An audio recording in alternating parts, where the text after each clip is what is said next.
A devastating wave of evictions is about to hit the United States, and this is more than a reflection of the dire housing crisis the country is facing, but proof that we are in a rigged system that doesn't allow us to build equity through home ownership and continues to force us into renting properties that are getting increasingly more expensive and precarious at the same time.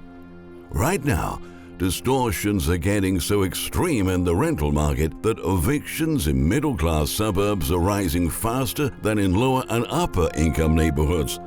Our middle class is being hollowed out, and poverty levels are on the rise again. Today, virtually everyone in the country is cost-burdened by rent. And experts are warning that housing insecurity will be the future of the vast majority of the U.S. population, as affluent investors control 40% of single-family rental homes and hike rent prices to astronomical heights. We have a lot to cover today, but before moving on, we kindly ask you to support our work with a thumbs up, and don't forget to subscribe.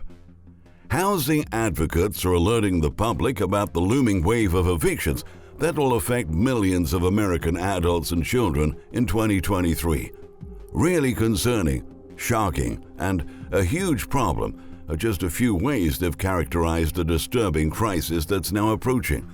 This time around, middle-class households are facing the highest risk, according to new research published by Princeton University's Eviction Lab last week. For the longest time, being able to afford decent quality, stable housing in a safe neighborhood was a critical component of financial and personal security for middle-income Americans. But the latest data shows that with each passing month, more and more middle-class households are getting priced out of middle-class neighborhoods. The number of middle-class families evicted from their homes in suburbs across the country has been on the rise for years, according to Princeton researchers. And today, the rate of evictions in middle-class suburbs is at the highest level on record, growing at a faster pace than evictions in low-income neighborhoods, the researchers found. They compiled eviction judgment records from 74 U.S. metropolitan areas and found that as the number of evictions in low and upper-income neighborhoods held steady over the past 3 years, the share of evictions in suburban areas increased in 58 of the metropolitan areas. The Cleveland-Elyria, Ohio metropolitan area experienced the largest increase in suburban evictions, with evictions of middle-income households rising by 55%. These findings remind us that housing precarity and homelessness are not just issues faced by lower-income Americans, said Scott Allard, an expert on suburban poverty and professor of public policy at the University of Washington in Seattle. You can't afford to pay rent in this country anymore if you're a minimum wage worker, says U.S. Department of Housing and Urban Development Marcia Fudge. But when middle-income earners can't afford to pay rent either, then you know something is deeply wrong with our system. There are many issues that confront us, and there is just a lack of affordable housing, Fudge added. According to the experts, one of the main problems facing middle-class Americans in the suburbs who are being threatened by eviction is the lack of housing assistance resources compared to tenants in low-income areas. However, the report concludes that this problem is much more complex than that. The truth is that people who have always lived in the suburbs are getting poorer. Rising inflation and stagnant wages have caused suburban residents who were once middle class to slip below the poverty line in recent years, Allard revealed. As high-paying manufacturing jobs in suburbs dried up, they were replaced by jobs in the service and retail sectors that pay a fraction of the salary, leaving those workers in a more precarious financial position in the suburbs, the expert highlights. With rent prices set to rise even further this summer, this could trigger a major eviction crisis and leave lots of middle-class and former middle-class renters struggling to find a place to live. The tight housing market we have today is not giving any chances for millions of middle-income earners to start building wealth via home ownership. prospective home buyers have been forced to grapple with not just high mortgage rates and home values, but also competition from investors with deep pockets. Estimates from MetLife Investment Management indicate that Wall Street investors are going to control as much as 40% of single-family rental homes by 2027, and that's a bad thing for the rental market as a whole.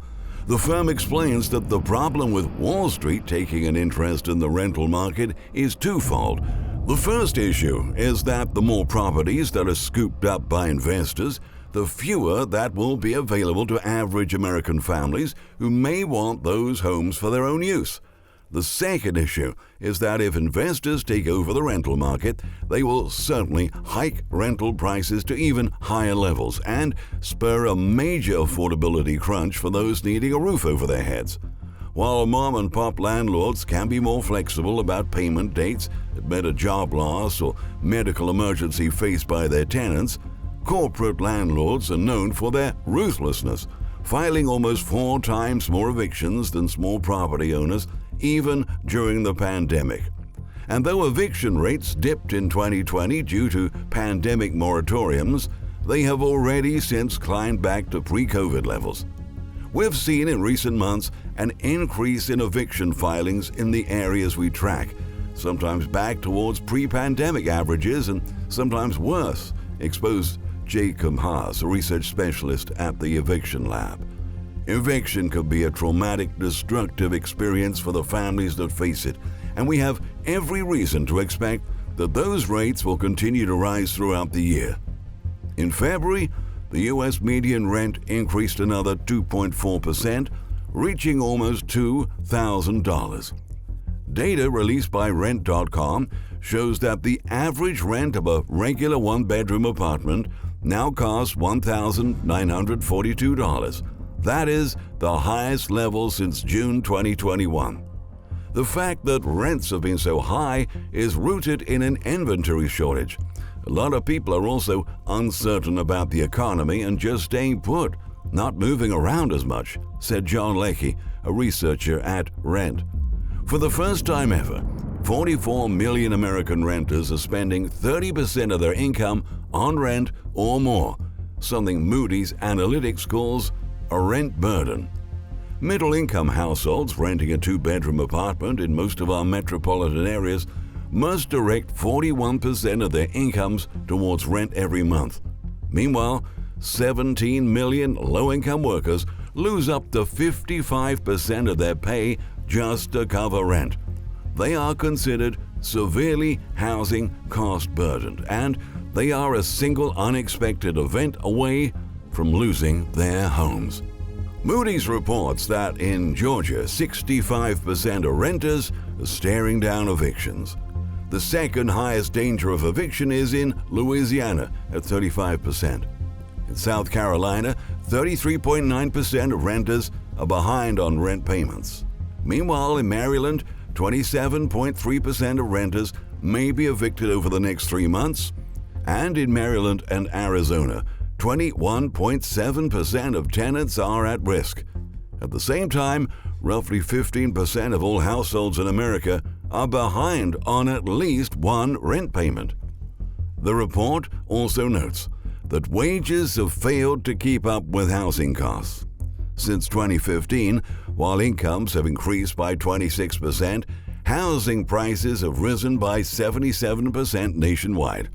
As the disparity between rent growth and income growth widens, Americans' wallets feel financial distress as wage growth trails rent growth, Moody's economist wrote.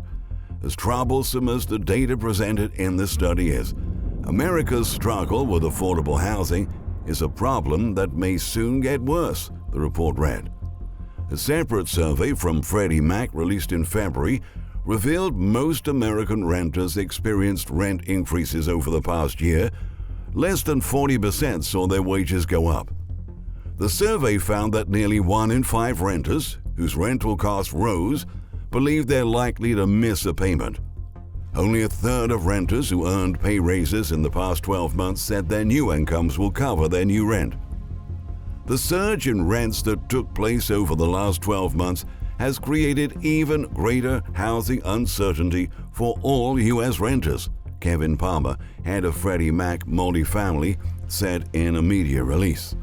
Our survey shows that the national housing affordability crisis is worsening and that inflation is a key driver, Palmer added. The executive argues that housing insecurity is likely to become the new reality for most people in the U.S. in the not-so-distant future. For now, renters are still trying to cope by using all resources they have available. In fact, last month, a record share of Americans tapped their 401k plans for so-called hardship withdrawals, a financial lifeline that can help people who are strapped for money handle emergencies like medical care or staving off eviction, explained analysts with workplace investing firm Fidelity. The rise in hardship withdrawals comes after a year that's seen the highest spike in the cost of living in 4 decades, along with rising interest rates, factors that have made it more expensive to borrow money and afford all manner of goods and services. And the worst news is that things will not turn about anytime soon. I don't see a real upside in terms of relief, emphasized real estate attorney David Miller, who specializes in debt defense.